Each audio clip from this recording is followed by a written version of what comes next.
Hi, I'm Tracy Mancini from Carteret Community College, and I'd like to welcome you to our next episode of Bytes, the official podcast of Carteret Community College.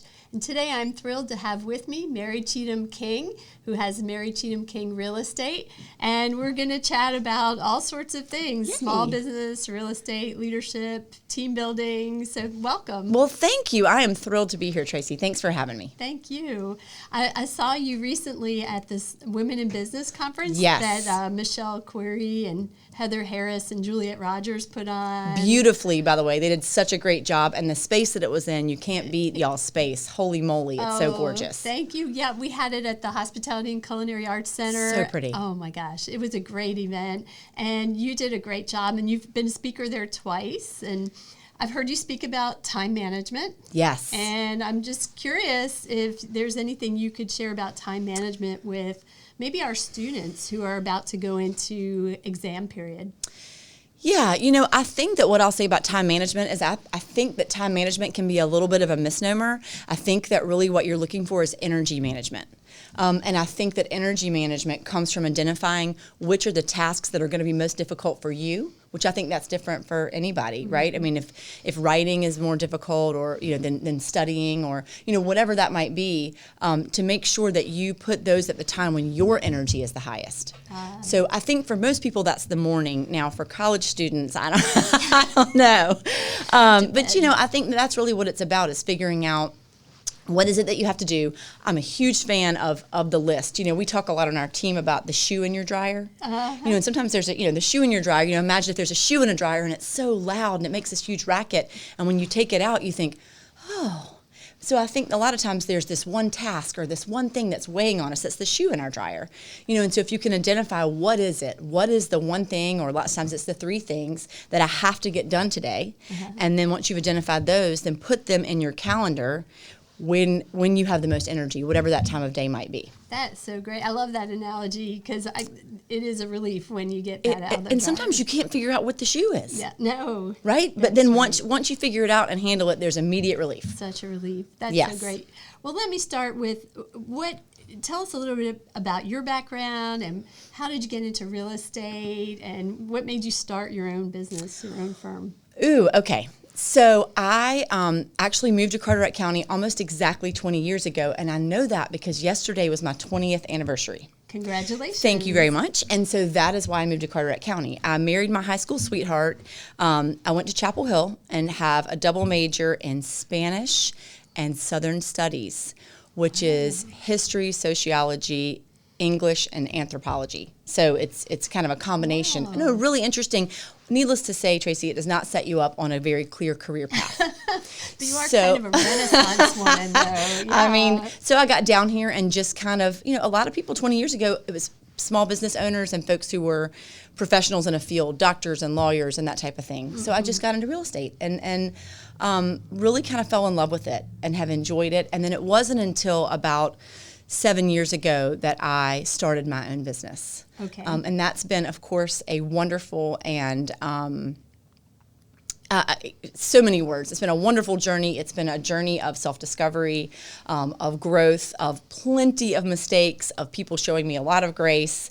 And it's just been a wonderful experience. Oh, well, you've certainly blossomed at it. And one of the things I always admire about you is the team that you have around you. You're obviously an amazing leader, and so many of them respect you so much for that.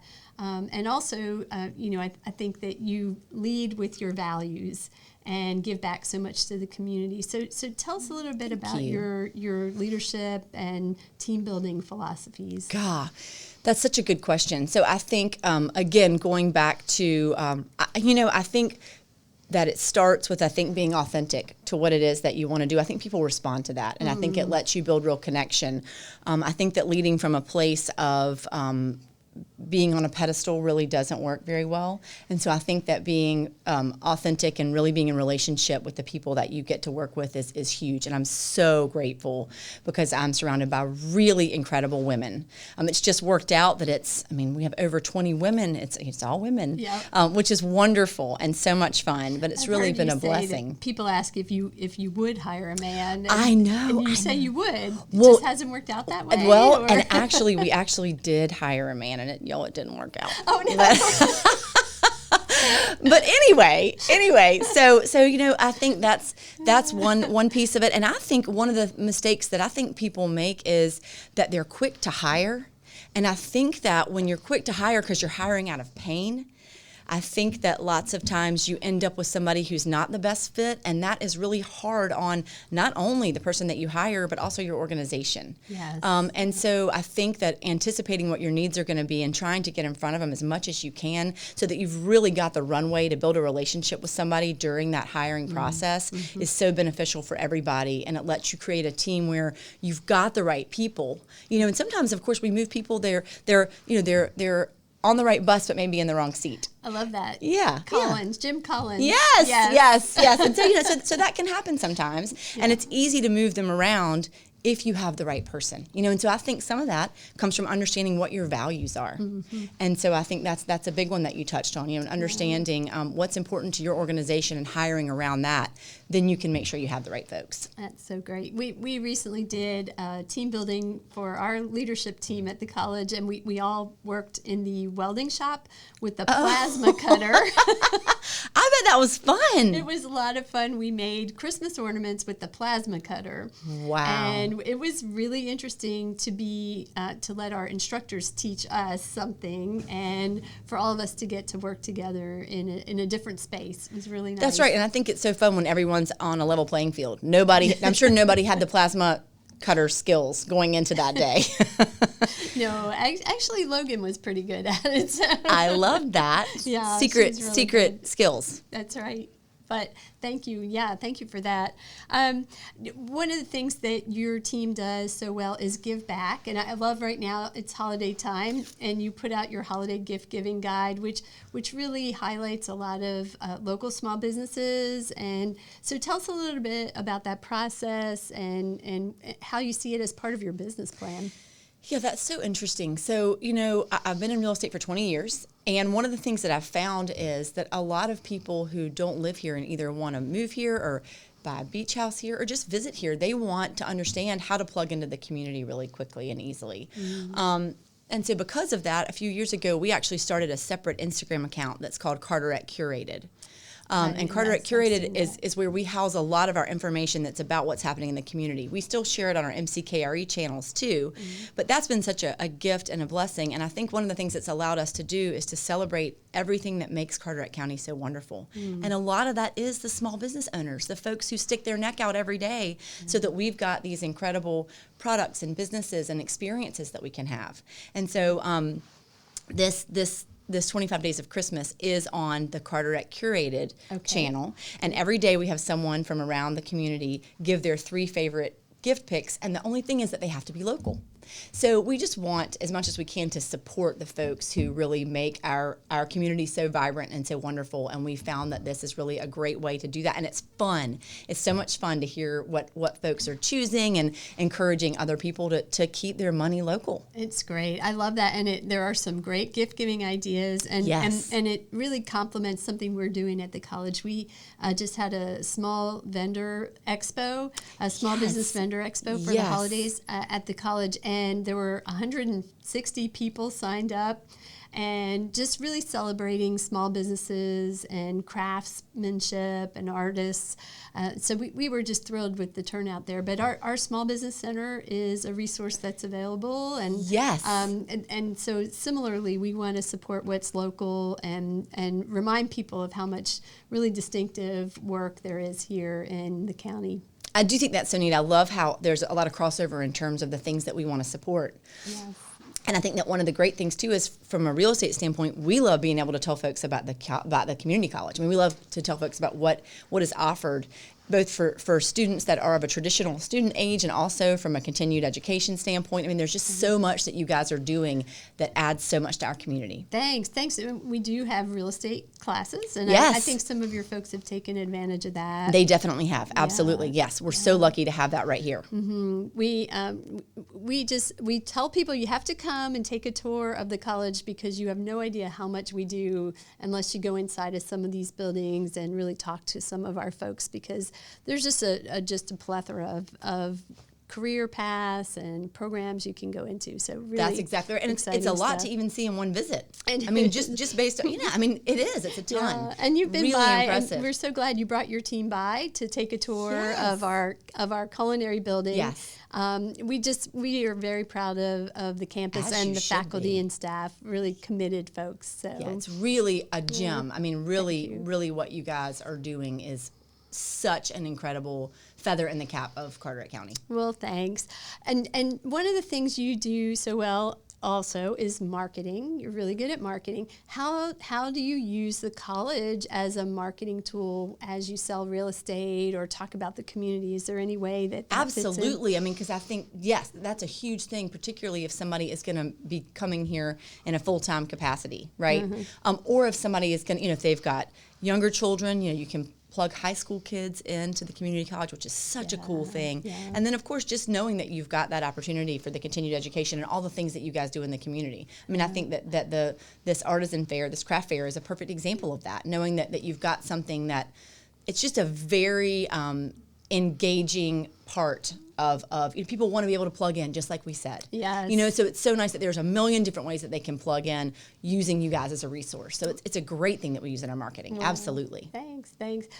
Tell us a little bit more about what you're reading. I always ask my guests this, so I'd love to hear about what's on your nightstand right now. Well, and I'm very guilty. I have a stack on my nightstand that I intend to read. I'm a big believer of, if it's a book, I just, if somebody tells me about it, I go on Amazon right then and just order it or pop out somewhere and pick it up, whatever that may be, but just so that way I've always got great things at my fingertips.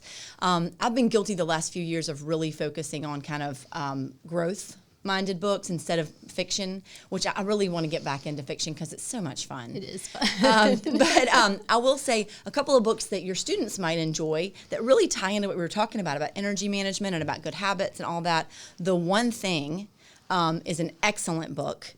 And that is all about identifying you can't do everything at once, right? And so the Pareto principle says that 20% of our actions create 80% of our results. So it's figuring out what's your 20%. So The One Thing is excellent, and then Atomic Habits is also a really great book. And those are on Audible. You can listen to them. That sounds great. What is Atomic Habits about? Atomic Habits is all about how to install habits that move you towards where you want to be. So even if it's just incremental, tiny growth every day or every year, you're still getting closer and closer to where you want to be. And the thing about habits is, of course, you can install good habits or you can unwittingly install bad habits. That's, yes. So being aware of your habits is huge. That's something I always tell students when I speak at orientation. I encourage them to develop a habit of completion. Because when you start that habit, if you complete an assignment, then you're more likely to complete the next assignment or to complete the course. And if you can complete a course, you probably will finish the semester and finish the year and then finish a degree. And we know that students who complete a degree at the community college are more likely to complete a bachelor's degree if they transfer. So that habit of completion. So I really like Atomic Habits. I think that's so interesting. Yeah. You know what that reminds me of? That reminds me of, I can't think of who that was. It was somebody who was very decorated in the military who gave the commencement speech about making your bed. Do you remember that? It was viral. It was a few years ago, but basically he said to these graduating folks, he said, the first thing you do every day is make your bed. Because I think it's the same thing on a tiny little level that you complete that task and it sets you on the trajectory to then move forward. And it's an accomplishment. It's a tiny accomplishment. And one accomplishment begets another, and it creates a trajectory. That's right. I know. I love that. Well, and so you were telling me before about some of the books your daughter's reading. Yes. How old is she? So Sally will be 16 next Friday. Oh. I know. So, and then Walter, my sweet Walter, who's 13, not so much luck on getting him involved in the reading, but I'm working on it. I've got time. But Sally, it's been really fun because I've been going back and reading some of my favorites and kind of enticing her to read them, and she's actually taken me up on it. So she's just read The Kite Runner. Oh, I love that. I mean, it's just so good. The Kite Runner, and she just finished The Alchemist. I mean, she just finished that one over Thanksgiving. Oh my gosh, and that is one of my favorite books. I always quote that one. There's something in there that says, "When you're pursuing your destiny, all the world conspires to help you." And that's a message I really try to make sure people know, is that do what you love, follow your passion, and everything will fall into place. So true. Yeah. I think that's so true. That reminds me, Gabby Bernstein has a book called The Universe Has Your Back. It's a little bit hipped out. I mean, it's a little bit out there. So I don't know how you feel about that, Tracy, but I love it. And so I have the book, and I also have it on Audible. And every once in a while, I'll go back and just read certain chapters that I've kind of dog-eared. And it's that same kind of an updated, it's not, of course, it's not allegorical, but it's, kind of an updated take on that. Just that it's so true that when you pursue what you're meant to do, it does. And just, things fall into place. And the fact that you feel that the universe is conspiring for you means that it is, right? Yes. It's a self-fulfilling prophecy, and I think that's such a good one and a great thing for a 16-year-old to hear. It is, yeah. Well, and it's magical, and that brings me back to holiday time. And so tell me some of your favorite things to do at the holidays, and what's coming up for you in the next few weeks. Man, the holidays, I think that I just love it because I think it's a time to slow down. It's such a great time to focus on family. I love the traditions that come with the holidays. And so for us, I think it's plugging into what's happening around here. We'll go to Chowder and Cheer and, see the lighting of the different Christmas trees and the parades and all that kind of stuff. Small town living. It just doesn't get any better. It doesn't. Right? Flotillas. Yes, I never heard of a flotilla flotilla until I got here. And it's I didn't know what I was missing. So. Oh my gosh, so much fun. That's what I know. I mentioned Sally's birthday is in December, and one year that was her birthday party. We decorated a boat and did the flotilla. Oh, that's a great idea. So fun. But that's great. That's it. I mean, just enjoying living here during the holidays is the best. Wow. Well, I wish you and your family a Merry Christmas. You. And You I'm too. so grateful to you for joining us today. I've enjoyed it. Yeah, and come back again. And I'd like to invite all of you back to listen to our next podcast next month.